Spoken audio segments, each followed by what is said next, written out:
Ang sinasabi ng mga taga-suporta na itong si Ramon Bong Revilla, si Senator Revilla, pangalawang beses na to, yun na nga eh. Alam mo na nangyari na ito noong una pa. At kung siguro talagang sinadya mong gawin ulit ito, edi sana, hunghang ka, sabi ng iba, ginalingan mo na. Sangkot siya sa 92.8 million na Ghost Flood Control Project scam sa Bulacan. Inuna daw, ang bilis daw ng aksyon ng ating gobyerno kahit ganitong halaga lang. Di hamak daw na mas maraming nagnakaw ng mas malaking halaga at bilyon-bilyon. Yan yung kanilang pinaniniwalaan. Pero huwag kayong mag-alala, papunta naman lahat yan doon. Papunta yan lahat doon. Dahil mukhang nakalimutan nyo ang ipinangako ni PBBM na lahat ng ito ay, or lahat ng lalabas sa sangkot dito sa flood control scam na ito ay mapaparusahan. Makukulong.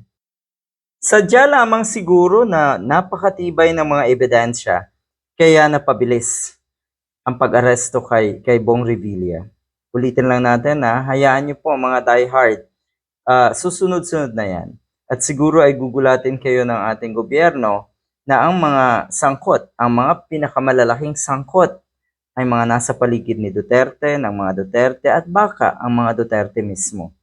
Congratulations sa Mr. Bong Revilla dahil mukhang buena mano ka daw dito sa bagong detention facility na ito.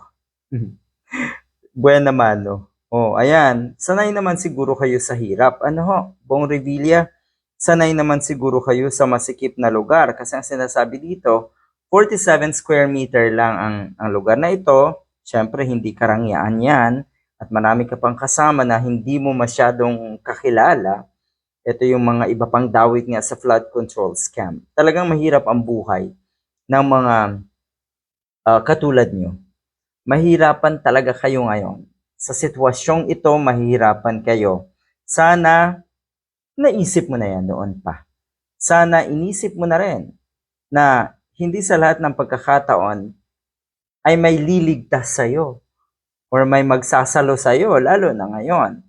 Abay, umaasa siguro daw itong si Bong Revilla na maluluklok sa Sara Duterte at yun nga, palalayain na naman siya. Ganyan po kalala, ganyan kasaklap ang ginagawa ng mga Duterte sa ating bansa.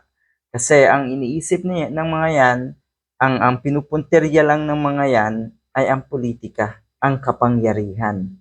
O, ayan, good luck.